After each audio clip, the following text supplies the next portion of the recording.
pincelar com vocês esta noite, no segmento dessa programação.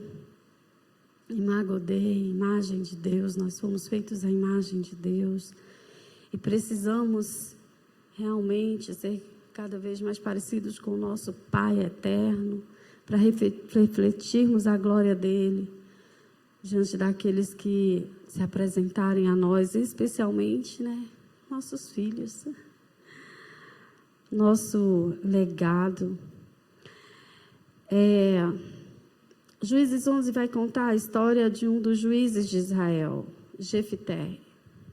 E eu queria dar um nome para essa ministração de hoje, que é o nome realmente do estudo completo, que se chama O Trauma de Jefté. E, como eu falei para vocês, eu vou só pincelar hoje, mas eu vou mandar para a pastora Lenise e o pastor Ronaldo o estudo completo. São ministrações do pastor Cote, muito profundas. São 4 aulas sobre o trauma de Jefté. E se você ficar interessado no assunto, estudem em casa. Talvez alguns de vocês já até tenham ouvido, mas Deus tem falado muito comigo sobre esse assunto nesse tempo. Eu tenho trabalhado com as minhas aconselhandas e eu acredito que o Senhor vai falar com você também esta noite. A palavra de Deus nos conta o seguinte, diz o seguinte: Jefté, o gileadita, era um homem valente. Em algumas versões pode estar aí valoroso. Porém, filho de uma prostituta. Olha o rótulo. E o nome do seu pai era Gileade. A mulher de Gileade também lhe deu filhos. Ao que tudo indica, Jefté era o mais velho, foi filho dessa mulher antes mesmo dele se casar, não sei. Quando os filhos dela já eram grandes, expulsaram Jefté e lhe disseram: não herdarás coisa alguma da casa de nosso pai, porque és filho de outra mulher. Então Jefté fugiu dos seus irmãos e se estabeleceu em Tobi. Um grupo de homens vadios, em algumas versões está a palavra desocupados, se juntou a Jefté e o seguia. Acho que se a gente fosse trazer para uma linguagem de hoje, ele se tornou chefe de uma gangue, Foi viver à margem da sociedade, com vadios, com desocupados, enfim. Depois de algum tempo, versículo 4, quando os amonitas entraram em guerra contra Israel, os anciãos de Gileade foram buscar Jefté em Tobi. E lhe disseram: vem e sê o nosso comandante, para que combatamos os amonitas. Então, aquele pequeno exército ali de Jefté, aquela gangue dele, era reconhecida como, o pessoal, enfim, que tinha sucesso aí nas suas batalhas. E aí Jefté diz o seguinte, mas Jefté perguntou aos anciãos de Gileade: acaso não me odiastes e não me expulsastes da casa do meu pai? Por que me procurais agora que estais em dificuldade? Os anciãos de Gileade lhes responderam: nós te procuramos agora para que venhas conosco e combatas os amonitas e sejas o chefe de todos os habitantes de Gileade. Então Jefté disse aos anciãos de Gileade: se me levardes de volta para combater os amonitas e o Senhor os entregar a mim, então serei o vosso chefe. Então os anciãos de Gileade responderam a Jefté: o Senhor será testemunha entre nós de que faremos o que disseste. Eu gostaria que vocês pulassem agora até o versículo 29. A palavra de Deus diz o seguinte: então o Espírito do Senhor veio sobre Jefté, de modo que ele passou por Gileade e Manassés, chegando a Mispá de Gileade, e dali atacou os amonitas. E Jefté fez o seguinte voto ao Senhor: se entregares os amonitas nas minhas mãos, qualquer um que sair da porta da minha casa ao meu encontro, quando eu voltar da vitória sobre os amonitas, será do Senhor. Eu o oferecerei em holocausto. Uau! Assim, Jefité foi ao encontro dos amonitas para guerrear contra eles. E o Senhor os entregou nas suas mãos. E Jefité lhes impôs grande derrota, conquistando 20 cidades, desde Aroé até Minite e Abel-Queramim. Assim os amonitas foram subjugados pelos israelitas. Quando Jefité chegou à sua casa em Mispá, sua filha saiu ao seu encontro com danças, ao som de tamborim, e ela era sua única filha. Além dela não havia outro filho nem filha. Logo que a viu, ele rasgou as vestes e gritou: ai de mim, filha minha, estou muito abatido. Tu és a causa da minha desgraça, pois fiz um voto ao Senhor e não posso voltar atrás. E ela lhe respondeu: meu pai, se fizeste um voto ao Senhor, faze comigo o que prometeste, pois o Senhor te vingou dos teus inimigos, os amonitas. Quantos já conheciam essa história na Bíblia? Quantos se lembram dessa história? Que difícil, né? Que difícil. Existe algo muito poderoso na vida de um filho, que é a cobertura espiritual da sua família. É por isso que, desde o princípio, né, e é muito interessante que quando Jesus era arguído, muitas vezes ele trazia essa palavra para o início das suas respostas, no princípio, né? Quais são os fundamentos, quais são as leis estabelecidas desde o princípio, as leis eternas, né, espirituais.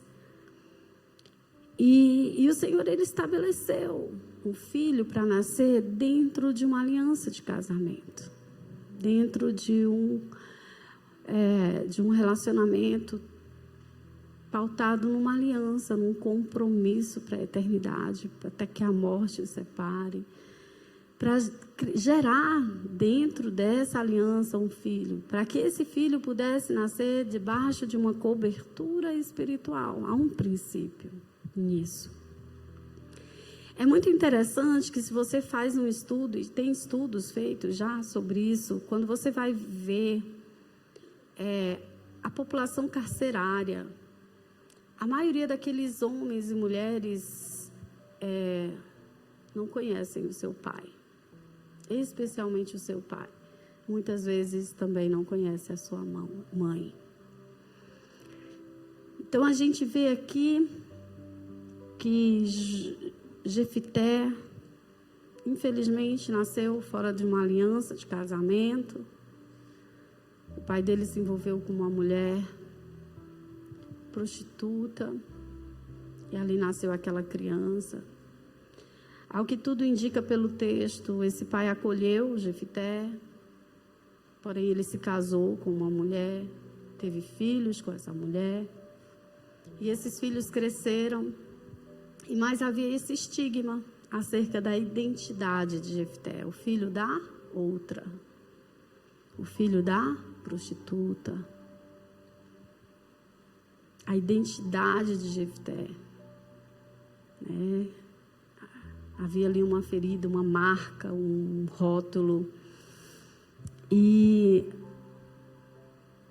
Jefité cresceu sabendo de tudo isso, provavelmente conhecendo essa mãe, se relacionando com essa mãe, muitas vezes, muito provavelmente marcado por ver essa mãe se relacionando com vários homens.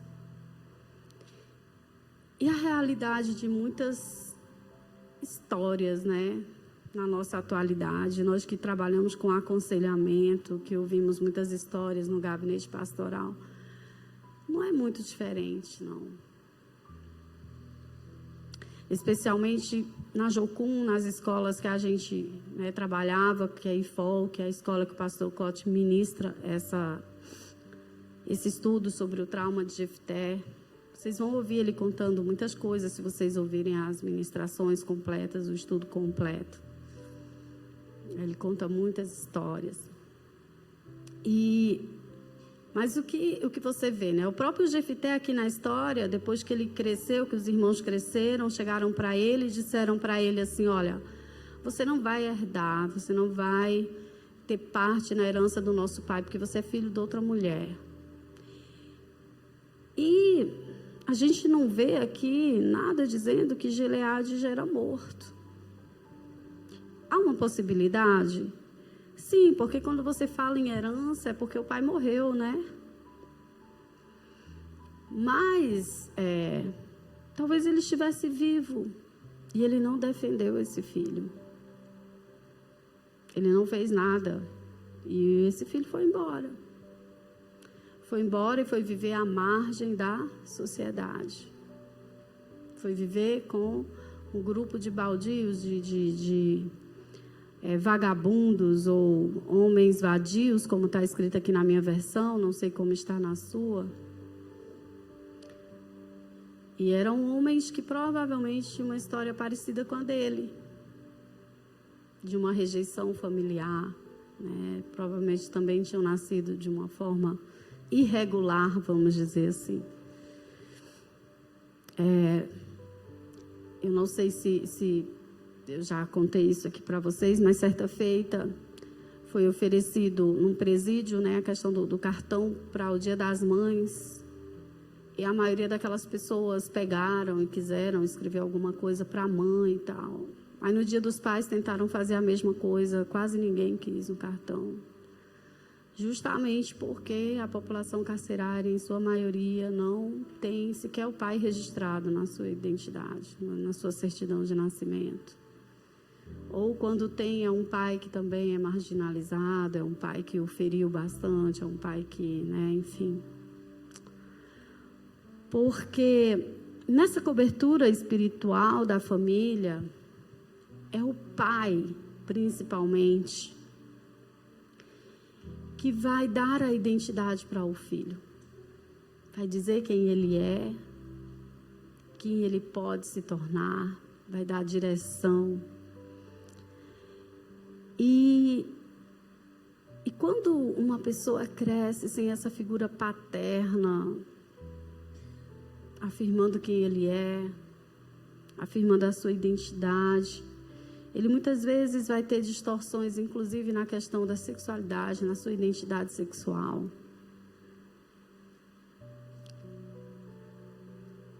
A grande maioria dos casos que a gente aconselha de homens que lutam com o desejo homossexual e mulheres com desejo homossexual também, lesbianismo, elas contam questões relacionadas ao pai.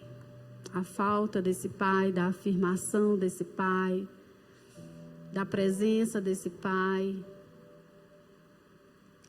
No caso das meninas, elas principalmente estão frustradas com o comportamento desse pai, que muitas vezes foi violento, agressivo, abusivo. Então, a gente vê como é algo importante na vida de um filho. A segunda coisa que também essa cobertura espiritual da família, né, de um casamento, de uma aliança, vai afetar na vida do filho, é a questão dos relacionamentos. E principalmente a mãe é responsável por gerar nesse filho a capacidade dele ter vínculos saudáveis nas suas amizades, se relacionar de forma saudável. E muitas vezes essa mãe, como era o caso da mãe de Jefté, cujos relacionamentos são superficiais, são abusivos, ela era uma prostituta. ele vai ter dificuldade nos seus relacionamentos. E uma das coisas que, a terceira coisa, né, a identidade de relacionamentos, e a terceira coisa que a cobertura espiritual deve garantir para um filho é a herança. E essa herança, não estamos falando só da questão física, que Jefité acabou perdendo, né? A herança dele foi comprometida por aquela situação. Mas principalmente esse legado espiritual, a herança espiritual. Muitas vezes a questão mesmo até da herança genética. Infelizmente, pode parecer uma coisa injusta, mas uma criança, por exemplo, que nasce de uma mãe que tem problema com vício, cocaína, droga, alguma droga. Eu já ouvi muitas histórias relacionadas ao crack. A criança já nasce com aquela dependência no corpo. Uma mãe que muitas vezes contraiu alguma doença venérea, muitos vírus, né? A gente pode falar da AIDS. A criança já nasce com essa situação. Acho que na ministração o pastor Cote menciona um caso de uma criança que veio a falecer com 5 aninhos, porque já nasceu com HIV. E às vezes a gente fica pensando quanta injustiça.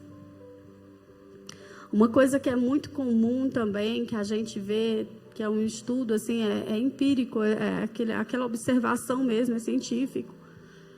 Você observa que 100% das crianças, das pessoas adultas que relatam que foram abusadas sexualmente na sua infância, 100% dos casos, elas foram geradas dentro de um contexto de imoralidade sexual.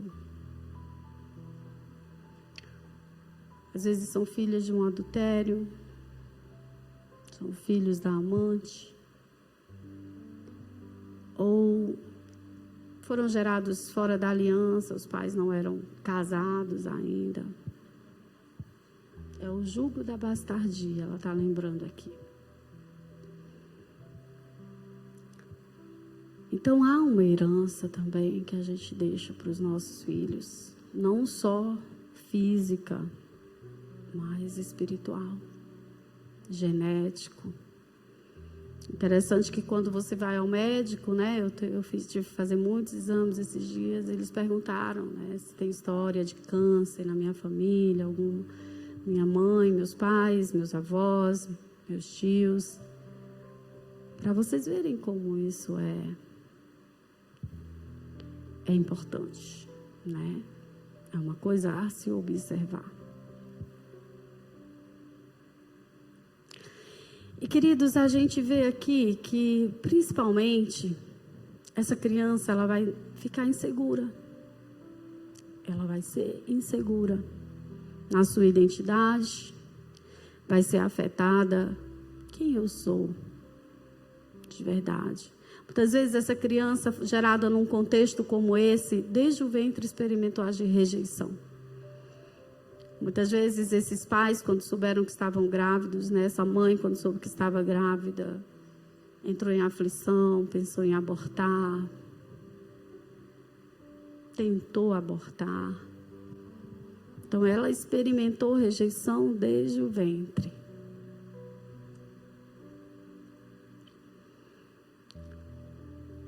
Eu atendo uma esposa cujo marido saiu de casa há uns 4 anos para viver com uma mulher que dizia estar grávida dele. Porém, ele não podia ter filhos. Já tinham feito os exames, eles nunca tinham conseguido ter filhos. A princípio, achava-se que o problema era ela. Mas foi feito todos os exames, com ela ia tudo bem, resolveram fazer exames nele e era ele o estéril. Ele que não podia ter filhos. Mas ele estava se relacionando com essa mulher e essa mulher estava grávida, de repente grávida. E ele achou que a criança era dele. Colocou na cabeça dele que era dele. A criança nasceu, reconheceu a paternidade da criança. A criança não tem nada a ver com ele. Hoje já tem quase 4 anos. Mas o que eu acho incrível nessa história é que pouco tempo depois dessa separação, a mãe dele morreu. A mãe dela morreu. Minto, foi a mãe dela. A mãe da esposa. E aí ela estava lidando com o marido, vivendo com outra mulher, ela filha única, já não tinha o pai dela e de repente a mãe dela morreu. E ele, por sua vez, precisava de alguém para ficar com a mãe dele. E aí ele perguntou para ela se a mãe dele podia morar com ela. E como ela tinha acabado de perder a mãe, e ela pensou assim, não, vou receber a mãe dele. Ele não pediu divórcio, está pedindo para eu ficar com a mãe dele. Há esperança nesse casamento, né? Vou receber a mãe dele. Ela começou a cuidar da sogra. Pouco tempo depois, quem ele começou a trazer para ver a vovó? A filha. Resumo da ópera. A criança já vai fazer 4 anos. Quem cuida mais da criança é ela. Porque às vezes ele deixa a criança no começo da semana e só vai buscar no final da semana. Ela cuida da mãe dele e da filha dele, que provavelmente nem é dele. E aí ela entra em contato comigo no começo do ano, perguntando, eu peço divórcio? Já são 4 anos fora de casa, cuido da mãe dele, cuido da filha dele, que eu nem sei se é filha dele de verdade. E aí? Ela assistiu esses dias às ministrações do pastor Code sobre o trauma de Jefté. E ela já sentia tanto amor por essa criança, agora que ela ama mais. Ela entendeu que ela é a única luz a qual essa criança tem acesso hoje. A criança chama ela de mãe. Hoje eu estava aconselhando ela, pouco tempo antes de vir para cá. E ela tinha acordado, fui lá, sentou no colo dela. Disse que queria mamadeira. Mãe, o que você vai fazer? A criança é totalmente inocente. E ela entendeu o coração de Deus, que Deus tinha dado uma mãe para ela através da mãe dele e uma filha através de toda essa situação. E ela hoje entende que ela não vai pedir o divórcio. E ela vai cuidar dessa criança, continuar cuidando dessa criança como se fosse filha. Ainda que pessoas olhem e achem isso um absurdo e chamem ela de boba. Mas ela entendeu que o campo missionário dela hoje é a sogra e a filha, que ela nem sabe se é filha mesmo do marido, né? E essa criança.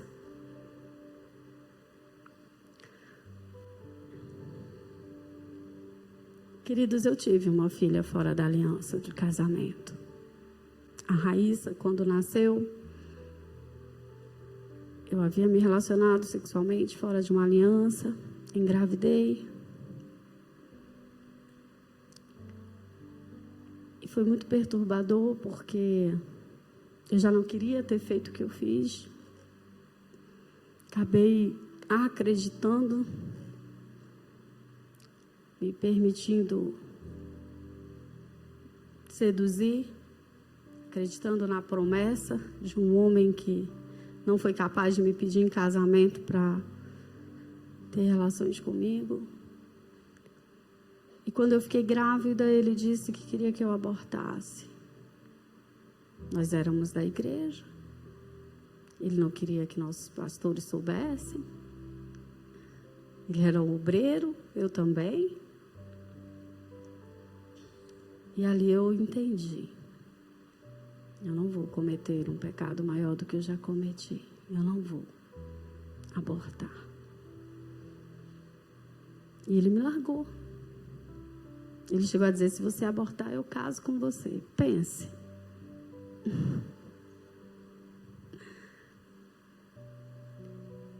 Quando eu contei para minha mãe, eu já estava quase de 4 meses, decidida a ter um bebê, sozinha já. Eu, na época, trabalhava, ganhava bem, ia começar a faculdade, tinha passado na Universidade Federal. A minha mãe me mandou para fora de casa. Crente, minha mãe, da igreja.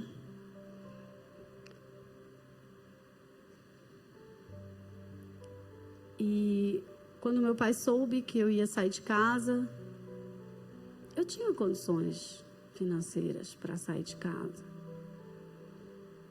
Mas eu precisava, na verdade, era de um abraço, de acolhimento. E o meu pai, que não era crente, disse: ela não vai embora.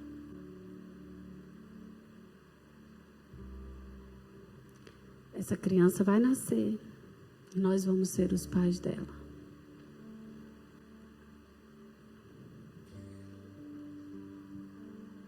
Primeiro, claro, ele me deu dinheiro, disse que eu deveria abortar. Eu disse: pai, eu não vou abortar. Eu vou ter esse bebê. Pois então você vai ter aqui dentro de casa. O clima gerado foi totalmente complicado. Meu pai queria que eu ficasse o tempo todo no quarto quando eu estivesse em casa. Se chegasse amigos ou familiares, ninguém podia saber. Minha irmã disse que nunca ia me perdoar pela vergonha que eu estava fazendo a família toda passar. E a Raíssa sentiu tudo aquilo. Ela estava no meu ventre. Toda essa rejeição, toda essa opressão. Por isso que Deus estabeleceu o casamento, para ser esse ambiente seguro para uma criança nascer. A notícia da gravidez precisa ser comemorada e não rejeitada.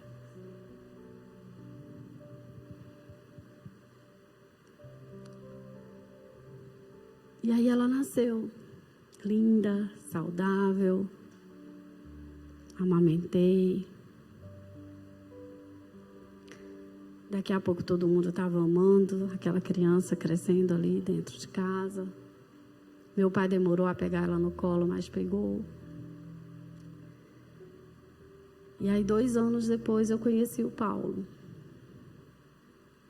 E a notícia do casamento deixou todo mundo triste. Como assim você vai tirar ela de nós? Estamos todos apegados. Como assim? E o Paulo a adotou como filha, registrou no nome dele e levamos embora. Nós casamos, ela já tinha 4 aninhos. Nós namoramos e noivamos durante 2 anos e casamos. E nós moramos, a princípio, perto dos meus pais, porém, 2 anos depois, nós fomos morar em Belém. E eu fiz a seguinte besteira.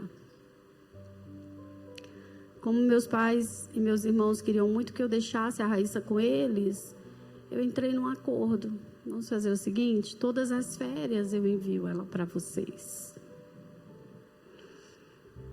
Então, 1º dia de julho que ela ficasse de férias, ainda em junho, muitas vezes, as férias do meio do ano, lá no Norte e Nordeste, eu não sei se aqui em Brasília também funciona assim, botava ela no avião, meus pais pegavam ela lá em Fortaleza, muitas vezes sozinha, com a companhia da aeromoça, né? Ela viajava.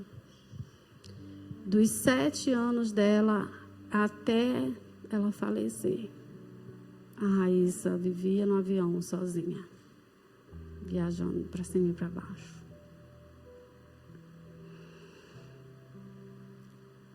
Resultado, qual é o lugar legal de estar? Na casa da vovó. Praia, sol, brincadeiras, tios, presentes. Casa da mamãe e do papai. Cuidar de irmãozinhos, ajudar nas tarefas, estudar. Senso de pertencimento totalmente afetado. Quando ela faleceu, a gente encontrou muitas mensagens dela na internet, através do celular dela e tal. Eu não tenho uma família. Ela não se sentia pertencente à nossa família, nem tão pouco. Quando ela faleceu, minha mãe já era viúva, meus irmãos todos casados, com seus próprios filhos, esposas, maridos. Ela estava sozinha na casa da minha mãe, com a minha mãe. E a minha mãe tinha sido uma mãe difícil. O relacionamento com a minha mãe nunca foi fácil. E ela morava com a minha mãe, 2 anos fazia que ela morava com a minha mãe, por causa da faculdade dela lá em Fortaleza. E eu me lembro que me pediram para eu ir conversar com a psicóloga dela, quando ela faleceu, e a psicóloga falou do quanto ela falava da dificuldade de relacionamento com a avó. Porque aquela rejeição, a forma como ela foi gerada, continuava no coração da minha mãe em relação a ela.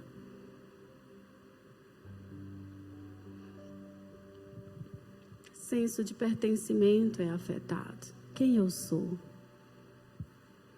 Quem é meu pai? Nunca quis falar com o pai biológico, por mais que ele a procurasse. Se decepcionou muito com o pai adotivo diante de toda a história que a gente enfrentou. Mas o coração do filho bastardo é assim. Tem dificuldade de se sentir parte, de se sentir aceito, porque ele experimentou a rejeição desde o ventre. É por isso que há um versículo, acho que em Deuteronômio, não sei, Levítico, não sei se alguém pode localizar, de repente, vai falar que o filho bastardo não será aceito na congregação dos justos até a 10ª geração. É uma questão com Deus? Não, é uma questão com Ele mesmo. A dificuldade de se sentir parte, amado por Deus. O relacionamento com Deus muitas vezes é afetado, porque a figura paterna para ele falhou tanto com ele que ele transfere para Deus. Transfere para Deus essa dor, esse trauma.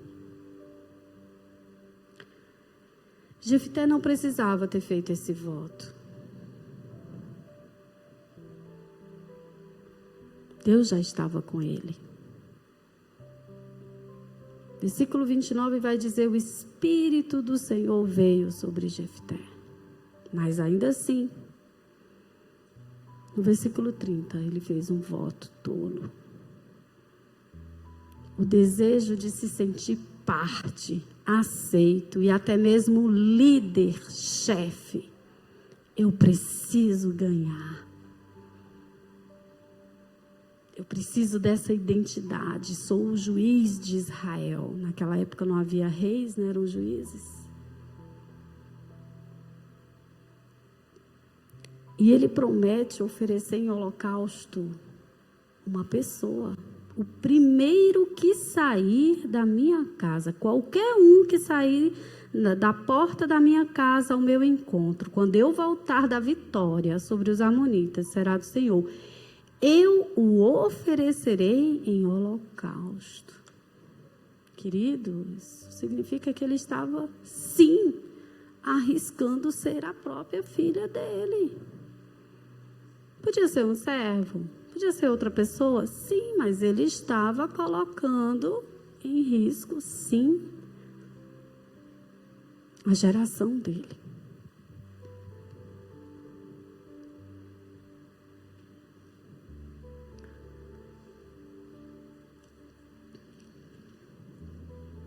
E aí imagina, quando é a filha que sai, filha única. Mas ele foi corajoso e fiel ao voto que ele fez.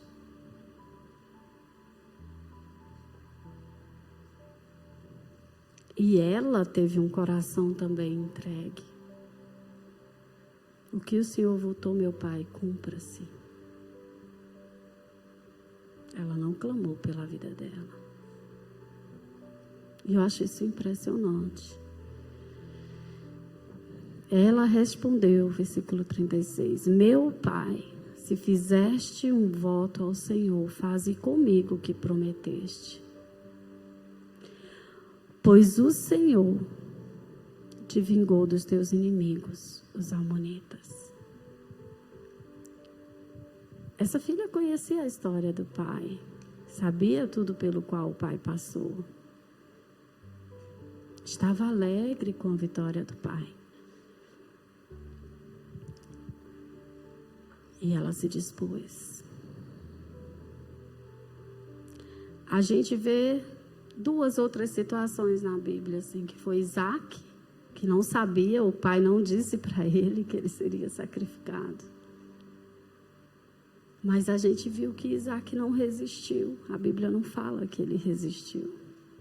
E que quando ele perguntou ao pai, pai, aqui estão o cutelo, né, que era a lâmina que ia sacrificar,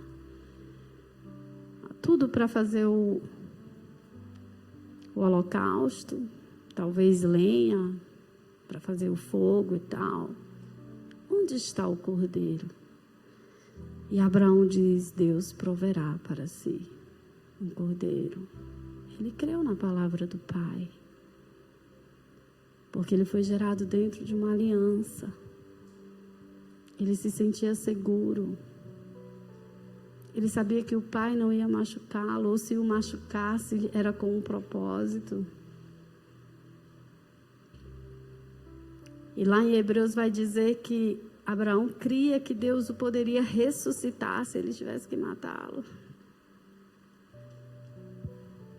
E a outra situação é o próprio Cristo.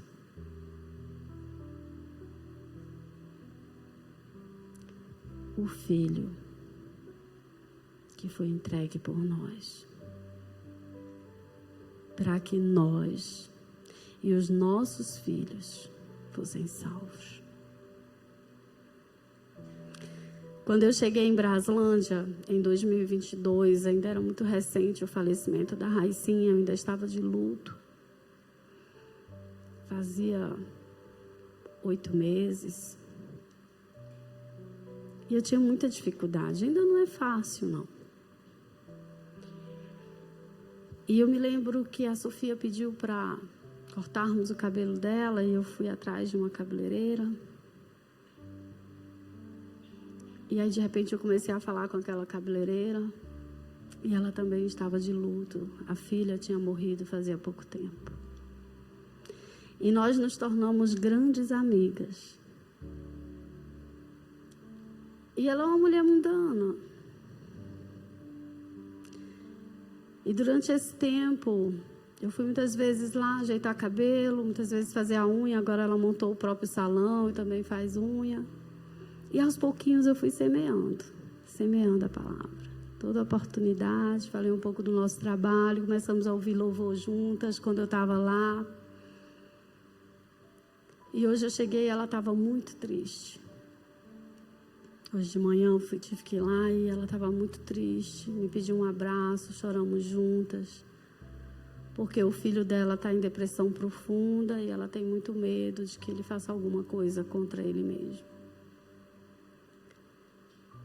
E eu pude ministrar a palavra, falei com ela sobre o trauma de Jefté. Essa mulher se arrependeu, começou a me confessar pecados e agora? Eu gerei todos os meus filhos nessa condição. A minha primeira que morreu, já tinha deixado uma filha, que por sua vez já deixou uma filha. Eu já sou bisavó. Ela tem 60 e poucos anos e é bisavó. A neta está presa, está num presídio. E a bisneta está sendo criada pela companheira. Ou seja, a que está presa é lésbica.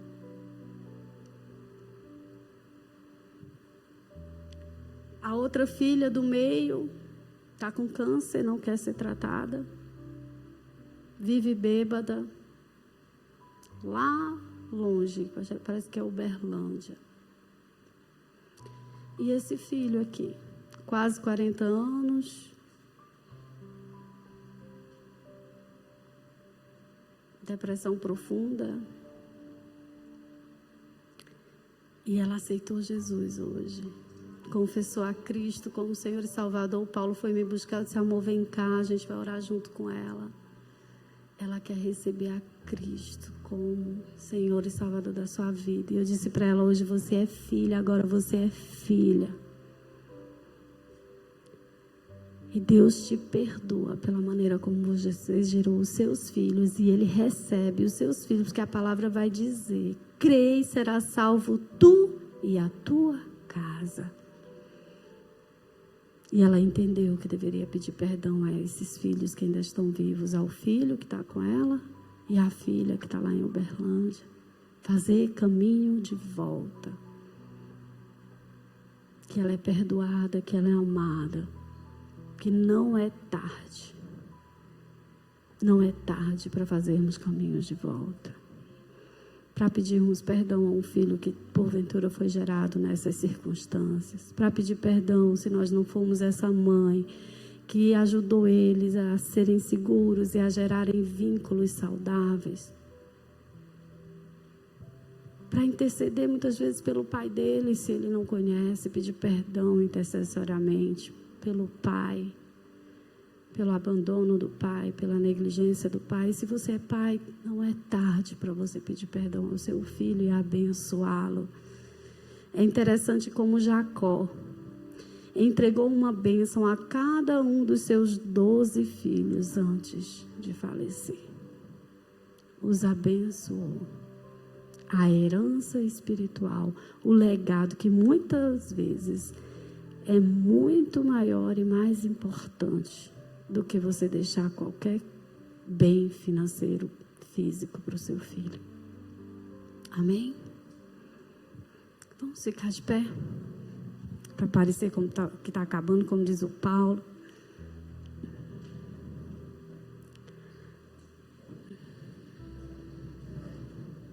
Curve a sua cabeça.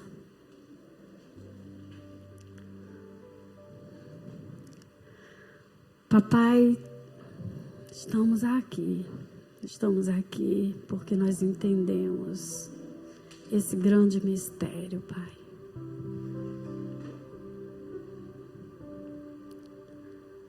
De que o Senhor nos tornou seus filhos por meio de Cristo Jesus, que se entregou como sacrifício vivo. E, Senhor, em Efésios 5:1 diz que nós devemos ser seus imitadores, como filhos amados que somos. Sede meus imitadores como filhos amados. E aí no versículo 2 vai dizer que como Cristo Jesus o fez, nós devemos nos entregar a Ti como sacrifício vivo, de aroma agradável ao Senhor. Muitas vezes o sacrifício vivo que o Senhor pede de nós é essa vida de devoção ao Senhor, de confiança, plena confiança. Essa disposição de interceder pelos nossos filhos, pela geração, nossa geração. Muitas vezes nos colocarmos nesse lugar de pedir perdão pelos pecados dos nossos pais, dos nossos antepassados, que muitas vezes até já morreram. Mas assim como Daniel, Neemias foram diante de Ti e disseram: perdoa os pecados dos nossos pais. Pai, nós queremos pedir perdão. E se porventura, Pai, há alguma herança espiritual maligna sobre as nossas vidas, sobre a nossa geração, nós queremos declarar que perdoamos os nossos pais, o que eles fizeram conosco. Nós queremos pedir perdão intercessoriamente pelos pecados deles, para que não haja mais consequências sobre as nossas vidas. Em nome de Jesus, nem sobre a vida dos nossos filhos e dos filhos dos nossos filhos. Pedimos que o jugo de bastardia, se porventura existe sobre nós, ou por existiu na vida dos nossos antepassados e nós ainda estamos dentro dessas 10 gerações, Pai. Pedimos que o Senhor cure os nossos corações, que possamos nos sentir parte, inteiros no Senhor, filhos como somos, como fomos feitos. Ó Deus, em nome de Jesus, cura os nossos corações. Não nos deixe fazer votos tolos, Pai, como Jefité, porque a gente quer ser alguém. Nós já somos. Nós já somos imagem e semelhança do Deus Altíssimo, filhos do Deus Altíssimo. Nós não precisamos de mais nada, nós só precisamos de Ti, Senhor. Nós só precisamos de Ti. E o Senhor já é nosso. Nós já somos Deus e Te louvamos por isso. Pai, talvez nesse lugar haja mães solteiras, divorciadas, que clamam pela vida de seus filhos. Em nome de Jesus, dê-lhes a graça, Senhor, de cuidar dos seus filhos, de ensiná-los o Teu amor como Pai. Que eles são amados e eles foram desejados por Ti desde o ventre, formados de forma especial. Em nome de Jesus, cura os nossos corações e que sejamos instrumento de cura na vida daqueles que o Senhor colocar diante de nós. Muito obrigada pela conversão da Virgínia, porque ela hoje entregou, ela se rendeu, ela entregou a sua vida a Ti, Pai. Eu oro pelo seu filho.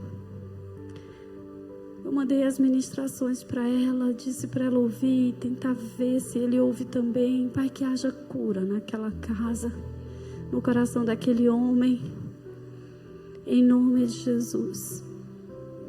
Que haja cura no coração de cada uma das pessoas que estão aqui esta noite, naquilo que ainda precisar curar, ser curado. Que haja cura, que haja vida onde havia morte, que haja saúde onde havia doença. Em nome de Jesus, que sejam colocadas em ordem todas as coisas que porventura estejam desordenadas. Em nome de Jesus, que haja paz onde havia conflitos. Em nome de Jesus, em nome de Jesus, que venha a sabedoria que vem do alto, que nos ajuda a lidarmos com toda e qualquer situação, Pai, em nome de Jesus sobre nós. E que nós possamos renunciar a toda e qualquer tentativa de tomar o controle de nossas vidas. Nós não queremos ter o controle de nada, Pai. Nós queremos confiar em Ti. Aconteça o que acontecer, os nossos filhos são Teus em primeiro lugar. Nós mesmos somos Teus em primeiro lugar. E o Senhor tem cuidado de nós. E nós Te glorificamos por isso. Em nome de Jesus. Em nome de Jesus. Amém. Graças a Deus.